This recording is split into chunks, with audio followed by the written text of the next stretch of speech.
स्वर, हाँ ये हो गए। बोल रहा पूरा बोल रहा। त्रिषष्ठी चतुष्षष्ठिर्वा वर्णा संभूमते मता। प्रकृते संस्कृते चापि स्वयं प्रोक्ता स्वयं भुवा।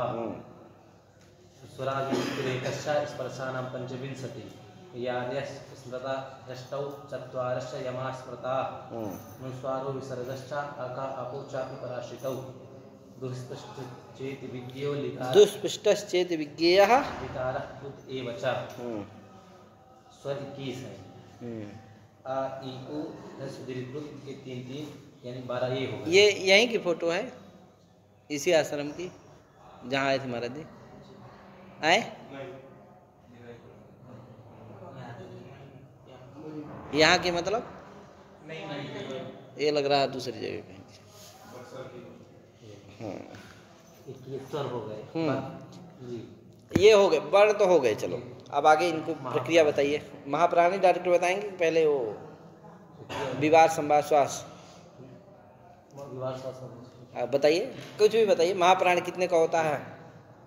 सम्मान नाद घोष, हाँ 22 वर्णों का होता है। 22 वर्णों का। हास में 20 आ गए, हाँ, और 2 यम हो गए, हाँ, और संवाद। हास में कितने आ गए?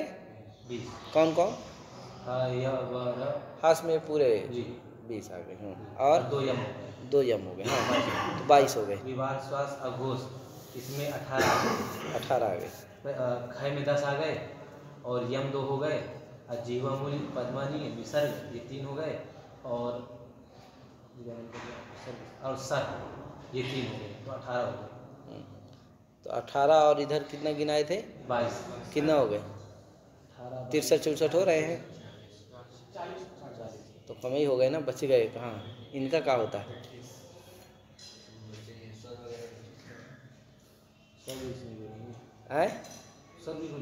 अरे भैया 64 का बताना है कि किसका क्या है। क्या वो 64 में कहाँ चले गए? 22 इधर जोड़ रहे हो तो 64 पूरे हो रहे हैं, 63 64 नहीं हो रहे हैं, तो मतलब क्या हो रहा है? छूट रहा क्या? तो ठीक नहीं बना इसका मतलब क्या? जैसे महाप्राण अपप्राण का बनाए हो, बताओ। अल्पप्राण 64 हो गए। अल्पप्राण का 64 हो गया पूरा। अभी महाप्राण आएंगे। अरे तो भैया अल्प प्राण के जब 64 हो गए तो बचे ही नहीं, कैसे 100 वर्ण है क्या तुम्हारे मत में? क्या ये सब मते तो त्रिषष्ठी चतुष्षष्ठी है, और तुम्हारे मत में बताओ अल्प प्राण कितने वर्णों का होता है? हाँ, अल्प प्राण 46 वर्णों का होता है। किसका किसका होता है? 21 स्वर हो गए। प्रथम द्वितीय पंचम ये 15 हो गए, तो 36 हो गए। अय्यावराला 4 हो गए, तो 36 4 40 हो गए, हाँ, और 2 42 हो गए, यम 2 हो गए, 42 हो गए, और अनुसार विसर्ग जीवामूली पद्मानी ये 4 हो गए, हाँ, तो 46 हो गए। 46 हो गए। अब बचे कितने? और अब बचे महाप्राण। अरे नहीं, अब बचे वर्ण कितने बचे? 18 बचे, हाँ। तो प्रथम द्वितीय चतुर्थ का 10 हो गया, हाँ, और 2 यम 10 हो गए। द्वितीय चतुर्थ सलस्य महाप्राण, तो द्वितीय चतुर्थ कितने हो गए? 10 हो गए, और 4 साल हो गए, 4 साल हो गए, 14 हो गए, 2 यम हो गए, 16 हो गए, 16 हो गए, दुष्पृष्ट विकार अपलुत विकार, हाँ, 18 हो गए। ठीक ठीक, ये ठीक देखो गिना डाले तुम। इधर उधर क्या कर डाले? गड़बड़ा गया। अब कल फिर अब कुछ नहीं, इसकी चर्चा नहीं करूँगा मैं। क्या क्या करके आना? हाँ, बताया हूँ, कितना समझ में आए तो सहायता लो ना, हाँ, नहीं तो मेरे से लो। कल वो बोल रहे थे शिवदयाल, क्या था, क्या कह रहे थे? अरे वो तो कौन सूत्र बोल रहे थे, क्या उपदेश में क्या था? किस में था? क्या किस में था वो? हाँ, लेकिन पूछो पूर्व णकार तक नहीं लिया जाता, इसमें क्या ज्ञापन होगा? कैसे होगा? कह यार, इण प्रत्याहार ठीक है, आदेश प्रत्यो सूत्र में जो क्या है, अथवा इण को का अधिकार आता है, उसमें वही तो वहीं से इण को आता है। तो इसमें जो इण है वो कहाँ तक लिया जाता है? यानी ये भी आता है, ऐसा क्या होना चाहिए? इण प्रत्याहार उसमें लेना चाहिए। माने हाँ, इण को में जो इण है वो तो ठीक है, क्या ले लिया गया? पर तक लिया जाता है, तभी क्या होगा? वो सूत्र बनेगा। लेकिन पूर्व तक नहीं लिया जाता है, इसका तो क्या नहीं हुआ? ज्ञापक नहीं हुआ, बोधक नहीं हुआ, पूर्व तक भी लिया जा सकता है। इसीलिए उसको बताने के लिए क्या है, इसीलिए कहा ये वो अगर पूर्व तक होता, ये बता रहा कि नहीं भैया पूर्व तक नहीं है भैया, जहाँ भी है कहाँ है, पर ही है। इसीलिए ईणा नहीं कहे, नहीं ईण कहने से संदेह हो जाता, वो भी आ जाते वर्ण, क्या वो भी लिए जाते अतिरिक्त भी, इसीलिए क्या नहीं किया, ईणा ये निर्देश नहीं किया। तो ये ईणा ही क्या करता है, उसका ज्ञापक। अथवा आप एक चीज कर सकते हो, उसको करने पर बड़ा गौरव होगा, ईणा तत्त सूत्रों में सब जगह उदाहरण दे करके, ज्ञापन दे करके बताना पड़ेगा कि नहीं नहीं, जहाँ जहाँ ईण का ग्रहण होगा, जैसे आदेश प्रत्यय ईण को आता है वहाँ, तो ईण का ग्रहण है, तो आदेश प्रत्यय में आया तो उससे पता चला, वो ज्ञापन दे करके लिंग सिजावात्मने पेदेशु की सत्य हुआ, तो ईण से क्या लिया जाता है। ऐसे जहाँ जहाँ सूत्रों में क्या आया है, तो वहाँ वहाँ आपको ज्ञापन दे करके बताना पड़ेगा, नहीं नहीं भैया क्या है, यहाँ ये ऋकार इसमें ऐसा है, इसलिए परलकार तक लिया जाता है, फिर ऐसा, तो क्या है ये बहुत गौरव होगा। इसीलिए क्या है, ज्ञापन हो गया कि पूर्व ऋकार तक लिया नहीं जाता है, होता ही नहीं है, कहाँ तक होता है, हो गया, अब ज्ञापन करने की जरूरत नास्ती। तो इसलिए इसको ही करना चाहिए, इसीलिए तत्त सब जगह क्या दिया है, इसका ज्ञापन दिया, सुस्पष्ट प्रतीत है कहे। आगे चले तो अवनति सवर्णस्य चा प्रत्यय, कहे मुकेश ठीक है ना। तो क्या हुआ, अनुदित सवर्णस्य चा प्रत्यय, बात अनुदित सवर्णस्य चा प्रत्यय सूत्र हो गया। ये क्या करना है, बालमहा बताई दे रहा हूँ, बालमों को पढ़ना है, क्या करना है, पढ़ना है, और बालमों में टिक लगाना है, क्या करना है, टिक लगाना है, और फिर उसको एक दिन क्या चलेगा, उन टिकों पर चर्चा चलेगी, क्या यार, रोज रोज टुक टुक नहीं करना है, क्या एक दिन हम लोग क्या है, समूह वाले संघाते, यत्र संघाते पूर्व पार, पहले संघात बनाओ उसको, क्या और फिर उसी दिन क्या होगा, रोज रोज क्या खोज के लाओ, ये खोज के लाओ, ये बेकार चीज़ है, क्या पहले क्या करिए आप, खोज खोज करके इकट्ठा कर लीजिए, एक दिन उसी पर क्या होगा, पूरा चलेगा विशेष, हाँ भाई ये ऐसा ऐसा कहे, हाँ इसलिए यथा भवति तथा पठनीयम और तत्र संकलनम करणीयम, क्या एकस्मिन्नेव दिने सर्वेषां समाधानम भविष्यति, सर्वेषां विचारो भविष्यति। हाँ चलो अग्रे गच्छामः। आए विवाह श्वास घोष का भी 64 हो रहा है, अपने से इसे कर डाले। हाँ चलो, ख में 10 आ गए, दो यम हो गए। अच्छा विवाह श्वास घोष का कितना हो गया, 10, नहीं विवाह श्वास घोष का कै वर्णों का हुआ, 10 वर्णों का, अरे तो 10 का हुआ, और बचे कितने, बचे कितने 53 अथवा 54, तो उतने का क्या हो गया, संवारनाथ घोष हो गया। हाँ आप फिर देखो गड़बड़ा रहे हो, पहले हमको ये बताओ विवाह श्वास घोष कितने वर्णों का होता है, 28 वर्णों।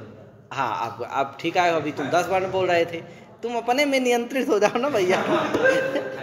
कहना कितने चाह रहे हो, 28 की 8 की 10, क्या 28, हाँ चलो कुछ ठीक ठीक बोल रहे हो लग रहा है। घोष का हो जाएगा 35, संवारनाथ घोष का हो जाएगा 35, 28, 64 हो जाएंगे। हाँ चलो तो कैसे हुआ भैया 28 बताओ। जी ख में 10 हो गए, ख में 10 हो गए, जीवमूली पद्मानी, हाँ और विसर्ग 3 हो गए, हाँ आका आपा जी सा सा हा ये 3 हो गए, तो 18 हो गए, 18, हाँ और काचा टपा खाचा टपा ये 10 हो गए, तो 18 10 28 हो गए। और अब संवारनाथ घोष में हस में 20 एक गिनो संयोग गिनो, क्या गिना रहा है फिर खाए, ख में 10 हो गए, हाँ और जीवामूली पद्मानी विसर्ग 3 हो गए, 13, और सा 3 सकार हो गए, 3 से सकार सा तो 13 3 16, और 2 यम हो गए, 18 हो गए। इनका भी तो अरे वो तो ख में आ गए ना,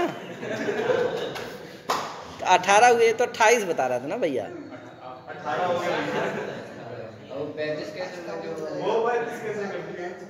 अब इसीलिए रवि क्या करके आना, नहीं हो पा रहे हैं क्या। अच भी है, अचो को जोड़ना है, हाँ वो सब जोड़ना पड़ेगा तब जाके होंगे। चलो आगे चलते हैं। आवर्ती सवर्णस्य प्रत्यय हो गया इतना, आवर्ती सवर्णस्य चा प्रत्यय, उसमें उदित इत्यादि सब बता दिए गए हैं। आगे क्या है? नाद जलौ इति सावरण निषेधो यद्यपि अक्षर समाम्नायिकानाम् एव तथापि हकारस्य आकारो न सवर्णः तत्र आकारस्यापि प्रश्लिष्टत्वात्। फिर से भद्र की ये सब बता दिए हैं, लेकिन फिर भी नाद जलौ इति सावरण निषेधो यद्यपि अक्षर समाम्नायिका नहीं, अक्षराणाम समाम्नाया इति अक्षर समाम्नाया, श्रुति समाम्नाया श्रुति अक्षर समाम्नाया, और भावचों तो दाता ठई से क्या होता है? ठई हो जाता है, अब वृद्धि उद्धि होकर के ईक होकर के क्या बन जाता है? अक्षर समाम्नायिका, अतेषाम अक्षर समाम्नायिका नाम निषेधा भवति, है कि नहीं? केन नाज्झलौ इत्यनेन, तो यद्यपि अक्षर समाम्नायिका नामेव सावर्ण निषेधो भवति तुल्यासप नाज्झलौ इत्यनेन, तथापि, है कि नहीं? तथापि हकारस्य आकारो न सवर्णः तत्रापि अकारस्य पृष्ठत्वात्, है कि नहीं? तत्रापि अपि भिन्न क्रमः, तत्रापि अकारस्य पृष्ठत्वात्, वहाँ भी क्या है? आकार का प्रश्लेष है। नाज्झलौ इत्यत्र अच पदे अकारस्य प्रश्लेषात् किं न भवति? दीर्घाकारस्य हकारेण सह सावर्ण्यं न भवति। तत्र हकारस्य आकारो न सवर्णः तत्राकारस्यापि प्रश्लिष्टत्वात् तेन विश्वपाभि। कुछ लोग संयोगांत लोप की असिद्धि करते हैं भैया कि क्या होगा? संयोगांत लोप करना चाहिए, ढत्त होकर के क्या होगा? क्या होगा? लोप होना चाहिए, ऐसा भी कुछ कहते हैं। कहाँ पर? विश्वपाभि में हल हो जाएगा ना, तो क्या हो? संयुगान्तम यत् पदम भस, पुरुष की भस पद संज्ञा हो ही जाएगी, तो संयुगान्तम यत् पदम तदंतस्य लोपः स्यात्, क्या? तो क्या होने लगेगा? उसका लोप होने चाहिए। आए, अरे अभी तो हल है, अरे अभी तो हल है, नहीं है? हाँ, तो उसका लोप करो, असिद्ध हो जाएगा ना ढा। नहीं, ढा असिद्ध हो जाएगा पूर्वोत्तरा सिद्धम के द्वारा। क्या? तो क्या हो जाएगा? वो आ का लोप ही करना चाहिए, ऐसा भी आता है। तो चाहे ढत तो करो, चाहे हा लोप करो, आपत्ति दोनों में है। तेन विश्वपाभि इत्यत्र होडः इति धातुः न भवति। न भवति। अनुनासिक भेदेन यवलात् द्विधा।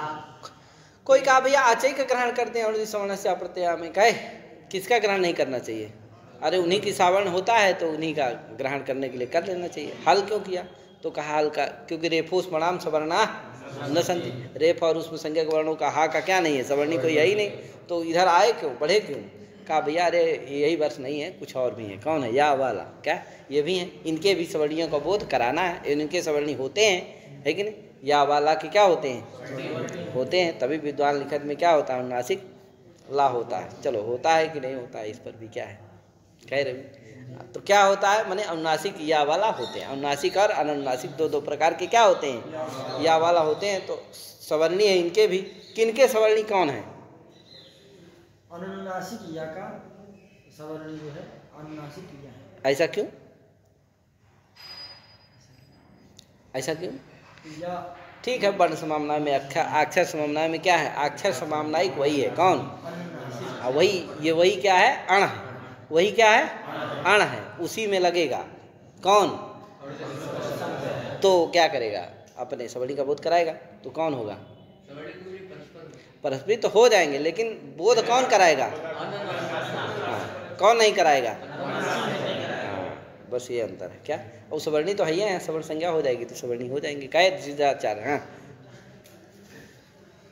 अनुनासिक अनुनासिक भेदेन यवलात् द्विधा तेन अनुनासिकाः ये तेन अनुनासिकाः ते यवलाः ते यवलाः द्वयोर संज्ञा, इसीलिए देखो लिखा है क्या? अनुनासिकाः, कहे अनुनासिकाः यवलाः द्वयोर संज्ञा, दो के बोधक हैं, अनुनासिक और तपरस तत्काल। अब सूत्र आ जाएगा आपका तपरस तत्काल। तपरस तत्काल ये भी तत्काल का बोधक है, कहे संज्ञा सूत्र है। तत्काल की संज्ञा करता है, तत्काल का बोध कराता है। तपरः तत्कालस, दो पद का ये सूत्र है। क्या है? हाँ, अस्मिन् सूत्रे द्वे पदे स्तः तपरः तत्काल तपरः इति प्रथमान्तं तत्कालस्य इति षष्ठ्यन्तं समस्तं षष्ठ्यन्तं बलम्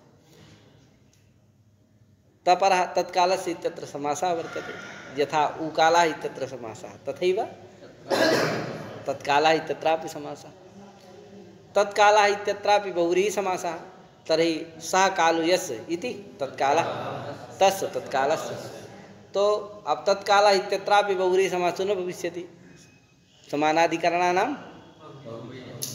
प्रथमान्तानां च बहुव्रीहि समासो भवति तर्हि अत्र सामानाधिकरण्यं तस्य इत्युक्ते वर्णः है कि नहीं तत्पदेन वर्णः यदि क्रियते तर्हि वर्णस्य किं भवति तपरत्वेन उच्चार्यमाणः वर्णः कः तस्य किं न भविष्यति तत्पदेन तपरत्वेन उच्चार्यमाणः वर्णः अभिप्रेतः विवक्षितः वर्तते है कि नहीं जैसे घटो अस्ति तमानय अत्र तत्पदेन घटः पूर्वस्मिन् यः घट पदं घट शब्दस्य उच्चारणं वर्तते तस्यैव तत्पदेन बोधो भवति ग्रहणं भवति है कि नहीं तर्हि तथैव अत्रापि तत्कालस्य अत्र तत्पदेन तपरत्वेन उच्चार सर्वेषां वर्णानां बोधो नास्ति बोधकः नास्ति अपि तपरत्वेन उच्चार्यमाणः यः वर्णः तस्यैव बोधकः तत्शब्दः है कि नहीं तर्हि तत् इत्यनेन वर्णस्य उपस्थितिः भवति बोधो भवति वर्णवाचकः काल इत्यनेन सह तस्यापि किं न भविष्यति तेन किं न भविष्यति बहु समासो न भविष्यति अतः किं कर्तव्यं तत्पदेन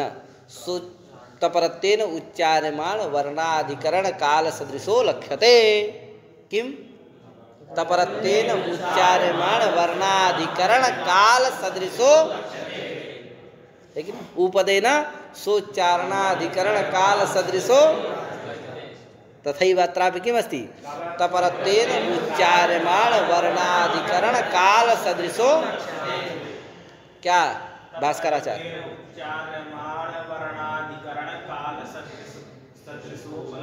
लक्ष्यते ठीक है ना तो इस तरह से उस तपर किसमें लक्ष्यते किम लक्ष्यते तपरत्वेन उच्चार्यमाण वर्णाधिकरण काल सदृश सदृशो लक्ष्यते लेकिन काल सदृश क्या होते हैं लक्ष्य करते यानी उसमें लक्षण कर देते तो उसका अर्थ हो गया क्या ता का अर्थ हो गया तपरत्वेन उच्चार्यमाण वर्णाधिकरण काल सदृशा अब फिर उधर काला कर देना तो तपरत्वेन उच्चार्यमाण वर्णाधिकरण काल सदृशा कालः यस्य तस्य बोध का होता है कि नहीं तो इस तरह से क्या करना है बहुव्रीहि समास का उत्पादन कर लेना चाहिए जैसे तपरत्वेन उच्चार्यमाण वर्ण कहाँ है अदेंगुणः इत्यत्र अत में आ भी है और एंग भी है दोनों है तपरत्वेन उच्चार्यमाण तो क्या करेंगे तपरत्वेन उच्चार्यमाण वर्णाधिकरण जो काल है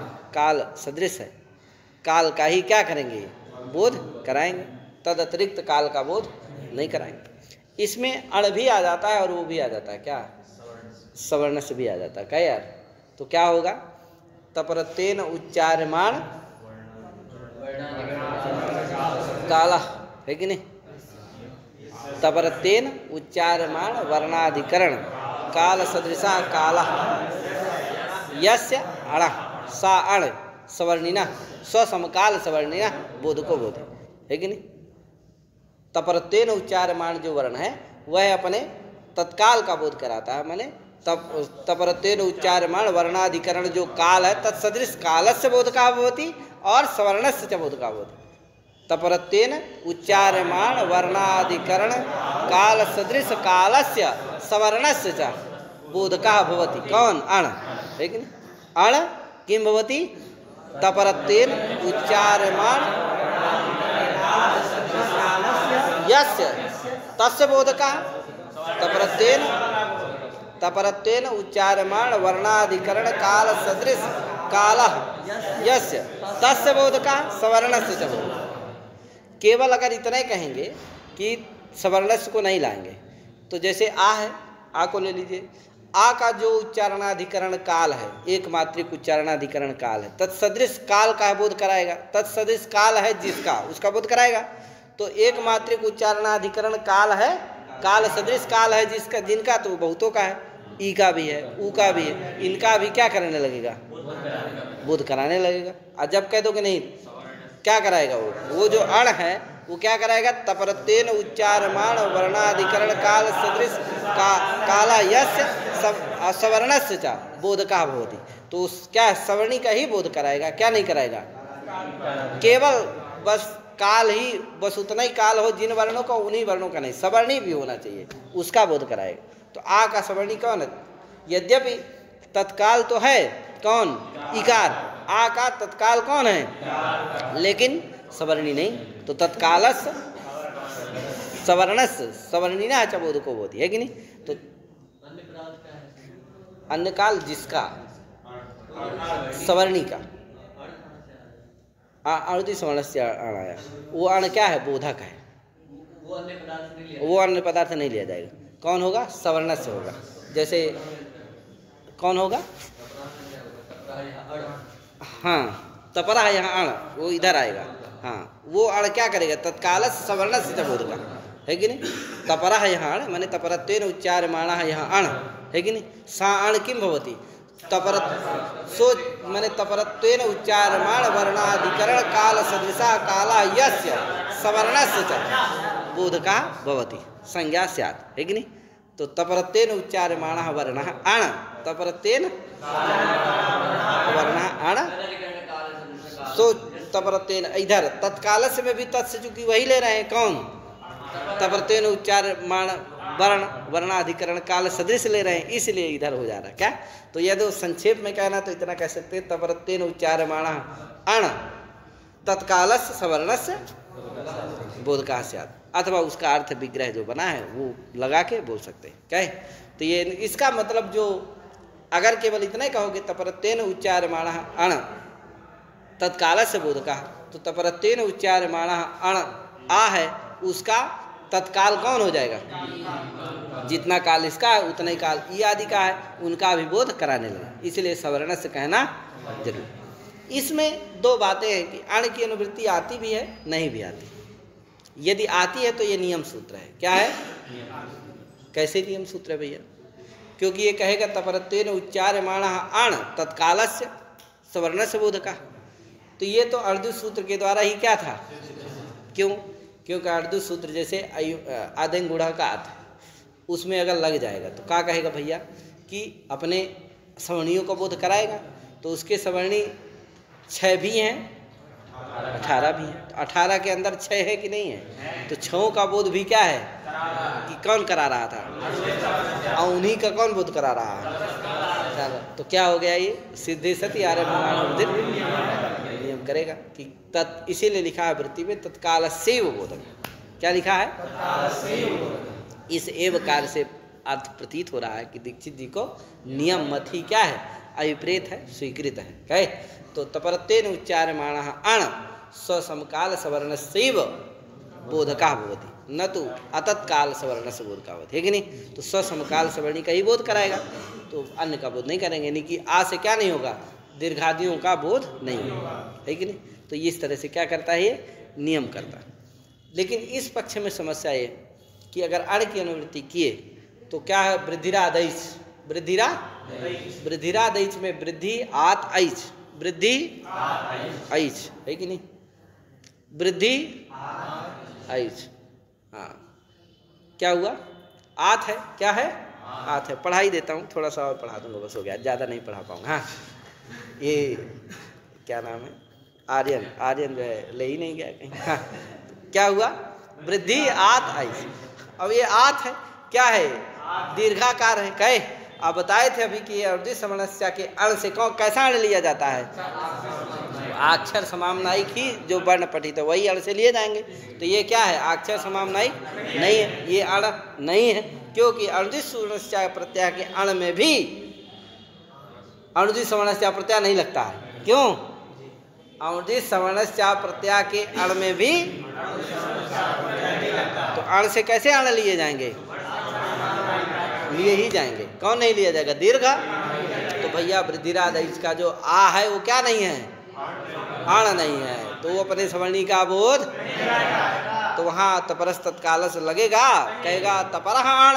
अरे तपरा तो है लेकिन तो नहीं लगेगा, तो अपने समकाल सवर्णी का बोध नहीं कराएगा, यानी कितने का बोध नहीं कराएगा? दीर्घ ही कराएगा। दीर्घ माने किसका कराएगा? उसके सवर्णी कौन है यार दीर्घ के? हाँ 6 का करा देगा। कहे कौन? वो अनुनासिक अनुनासिक वाले कहे यार रवि, उदात अनुदात, तो इनका बोध कराएगा। लेकिन कहाँ कराएगा? लेकिन कहाँ कराएगा? अरे तपरस तत्काल से लगता तब न कराता। तपरस तत्काल से लग रहा है, नहीं लग रहा तो क्या नहीं कराएगा? कहाँ करा पाएगा? नहीं ना करा पाएगा। तो कहे भैया इसका मतलब दीर्घ जो अनुनासिक अनुनासिक जो 6 हैं उन क्या नहीं हो पाएंगे? वृद्धि हो पाएंगे यार, वृद्धि एकादेश उनका नहीं हो पाएगा। लेकिन होगा, खोजना क्या मिलेगा? इनका भी प्रयोग होता है, अभिप्रेत है, तो क्या नहीं हो पाएगा? वो हो नहीं पाएगा।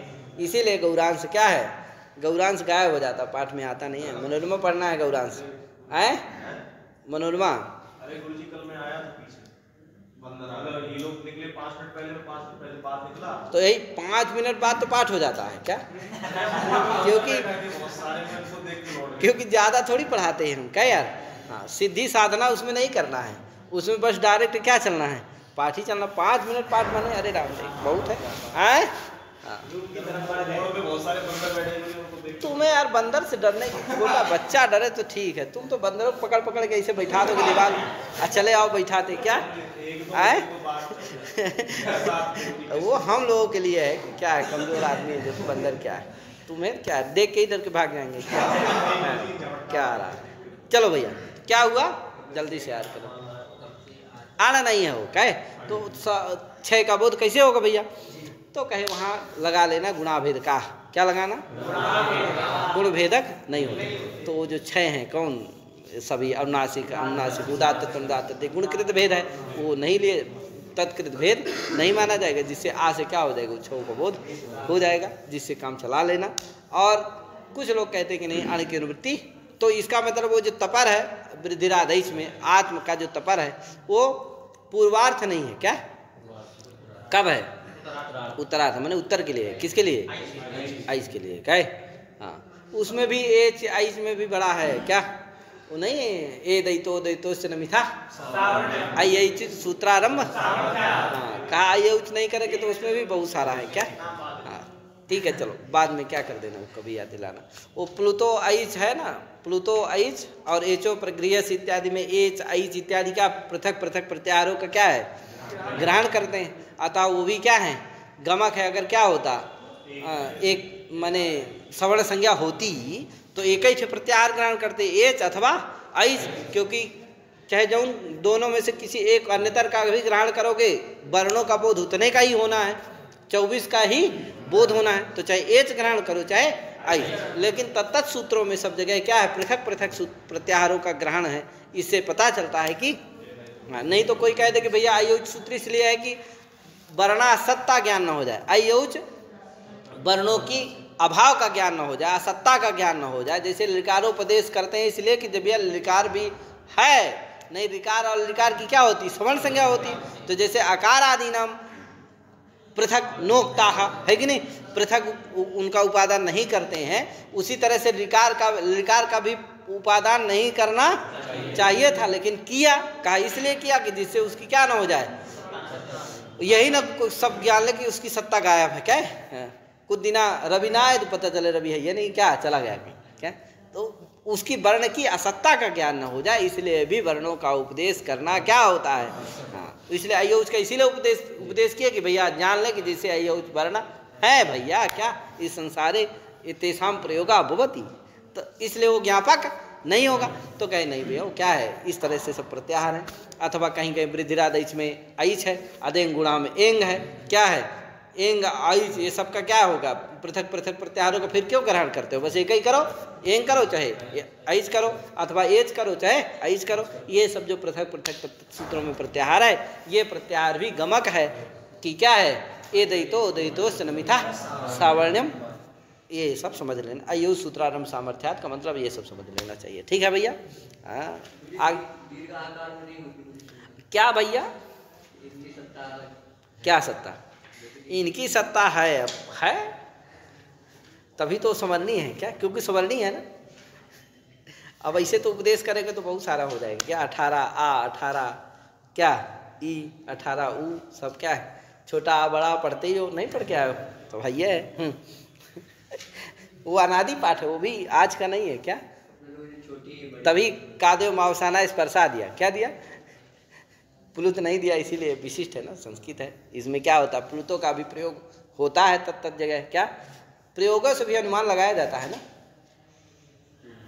प्रयोगों से भी अनुमान लगाया जाता, प्रयुक्त है सब जगह। ही आसो ही आप हे पिपासो, कल बता रहे थे, कौन रवि कोई बता रहा था। हाँ चलो भैया आगे।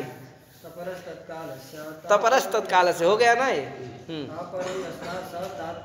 तो अगर अण की अनुवृत्ति करते हो तो वो जो वृद्धिरादेश में आत है वो किसके लिए है, इधर से उत्तरार्थ के लिए है, उत्तरार्थ में ही लगेगा, आत में तो लगेगा नहीं। तो वो आत का जो तपरकरण है वो पूर्वार्थ नहीं है, और यदि क्या है अण की अनुवृत्ति नहीं आती तब वो पूर्वार्थ भी हो जाएगा, क्या है कि नहीं। अब विद्यार्थक हो जाएगा, क्योंकि भैया क्या नहीं होगा उस समय अनुदित सवर्ण से प्रत्यय से वहां पर नहीं प्राप्त रहेगा सवर्णियों का बोध, ठीक है ना। विद्यार्थक इसलिए होगा कि अण की अनुवृत्ति जब नहीं करोगे तो विद्यार्थक हो जाता है। क्यों हो जाता है, क्योंकि ठीक है अदेंग गुणा के आ से तो सवर्णी का बोध प्राप्त रहेगा, तो छा का भी बोध हो जाएगा, तो वहां तो सिद्ध रहेगा। लेकिन वृद्धिरादैच के जो आत है उस आकार में तो अनुदित सूत्र लगे ना, क्या नहीं, तो वहां तो सवर्णी छह का बोध नहीं हो सकता ना अनुदित सूत्र से, इसीलिए वहां बोध कराने के लिए क्या है ये सूत्र विधि सूत्र विद्यार्थक हो जाता है, ठीक है ना। तो इस तरह से इसको दोनों पक्ष इसमें माने जाते हैं, क्या विधि पक्ष नियम पक्षश्च, कहे यत्र संघाते पूर्वो भागः पदम तस्य चेत् भवति तर्हि, क्या बोलो क्या है आए। अब हम क्या बताएं, दोनों पक्ष ठीक है, आचार्यों ने स्वीकृत किया है, उसका विवेचन करो, पढ़ो, क्या उसका पता लगाओ कि क्या है, बता दिए यहाँ इसीलिए बताया जाता है कि भैया पता लगाओ कि क्या है। अब लेकिन दीक्षित जी को यहाँ एवकार का प्रयोग किया उन्होंने, इससे पता चल रहा है कि उनको क्या है नियम पक्षा एवं अभिप्रेता वर्तते, क्या है हाँ। लेकिन अभिप्रेत और श्रेष्ठ क्या है ये तो सब विचार करने से पता चलेगा कि क्या है, क्या है। चलो और तपर में क्या करते हैं, दो समास कर लेते हैं, क्या यार। अब बताए थे कि विरुद्ध अनेकार्थ का बोध क्या नहीं हो सकता, बिना आवृत्ति के हो नहीं सकता, इसलिए तंत्रेण उच्चारणम कृतम वर्तते, किंतु बोधस्तु आवृत्त्या करणीया तर्हि तपरः तपरः, कहे एकत्र तपर इत्यत्र बहुव्रीहि समासः, एकत्रतः परो यस्मात् सा तपरः, आ एकत्र तत्पुरुष समासः तात्परः तपरः, है कि नहीं। अनुराग आज क्या है धीरे धीरे देख रहा है क्या बोल कम रहा, तब ये ठीक है, हाँ ठीक ठीक, ठंडी लग रही होगी, ठंडी लग रही होगी हाँ। एक तो ये क्या है पक्का महल है सब, क्या है इसमें ज़्यादा ठंडा आता है हमारा, क्या गर्मी होगी तो ज़्यादा गर्माएगा, वो हो जाता है ना गल जाता है, जैसे ऋतु उस तरह से क्या होता है उसके विपरीत नहीं होता। पहले कच्चे रहते थे उनमें मिट्टी उट्टी रहती थी, वो जल्दी से इतना इसको प्रभाव नहीं करते थे, ये सब जो बाहरी वातावरण है वो सब क्या है इतना उसको प्रभाव नहीं पहुंचाते थे। ये सब तुरंत क्या है पत्थर है वो सब गल गया, ठंडी आई तो गल गया, गर्मी आई तो, इसलिए। लेकिन अब महल है भाई, क्या रहोगे तो कुछ न कुछ सुख भी मिलेगा, कुछ न कुछ तो मिलेगा ही आनंद। हाँ चलो अब तो पश्मीना साल हो रहे हो, कहाँ से क्या लगेगी गलन महसूस नहीं होगी, इससे तो पसीना आएगा, काहे सीताराम जी पश्मीना है तो पसीना आना चाहिए इसीलिए इसका नाम अनर्थ संज्ञा है, पश्मीना क्या है अनर्थ संज्ञा वर्तते, क्या है। चलो चलो चलो चलो तेन आत इत्यादय शरणाम शरणम संज्ञा भवति, हो गया इतने करो, चलो बहुत हो गया।